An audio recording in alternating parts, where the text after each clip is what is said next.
ఒక దానియేలు గురించి కానీ, తర్వాత షడ్రాకు, మెషాకు, అబేద్నెగో వాళ్ళు విశ్వాసం గల దేవుని మీద విశ్వాసం ఉంచి చేసినప్పుడు, బబులోను దేశంలో నెబుకద్నెజర్ అనే ఒక రాజు తను ఒక బంగారు విగ్రహము దా చేసి ఆ విగ్రహానికి సాగిలపడి నమస్కరించాలని కొన్ని షరతులు పెడతాడు. అప్పుడు షడ్రాకు, మెషాకు, అబేద్నెగో అనేటువంటి ముగ్గురు దేవుని భక్తులు నిజమైన మా దేవునికి తప్ప మేము ఎలాంటి విగ్రహానికి కూడా మేము సాష్టాంగపడి నమస్కారం చేయము, మాకు అవసరం లేదని కూడా వాళ్ళు చెప్తారు.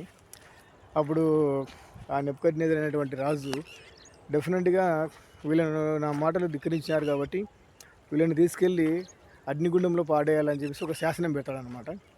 ఆ శాసనం కోసం వీళ్ళని తీసుకెళ్ళి ఆ యొక్క మండేటువంటి అగ్నిగుండంలో పాడవేసినప్పుడు అక్కడ కొంత తర్వాత మళ్ళీ చూస్తే ముగ్గురు కాదు, అగ్నిగుండంలో నలుగురు ఉంటారనమాట.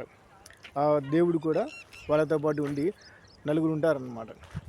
అప్పుడు ఆ నెబుకద్నెజర్ అనేటువంటి రాజు చూస్తాడు, అయ్యో వీళ్ళు అగ్నిగుండంలో పడిపోయినారు కదా, చనిపోయినారు ఏందని చెప్పేసి చూసినప్పుడు అక్కడ వాళ్ళకు కనీసం అంటే తల వెంట్రుకలు కూడా మాడిపోవడం కానీ, బట్టలు ఒక మంట యొక్క స్మెల్ కానీ వాళ్ళకు ఉండదన్నమాట. అంటే విశ్వాసం అంటే ఎంత గొప్పదని చెప్తున్నానంటే, అలాగే దానియేలును కూడా వాళ్ళు దేవునికి భయభక్తులై ఉండి దేవునికి ఇష్టంగా ఉన్నటువంటి దానియేలును కూడా వాళ్ళు నిందలు వేసి ఒక సింహాల గుహలో పాడవేస్తారు. కానీ ఆ సింహాలు కూడా దేవుడు సింహాల నోళ్ళను మూపిస్తాడు. అంటే విశ్వాసం, ఆ విశ్వాసం ఎంత గొప్పదంటే, దేవుడు నన్ను రక్షిస్తాడు, దేవుడు నన్ను కాపాడుతాడు అనేటువంటి ఒక విశ్వాసం ఎప్పుడైతే ఉందో డెఫినెట్గా దేవుడు వాళ్ళని రక్షిస్తాడనమాట.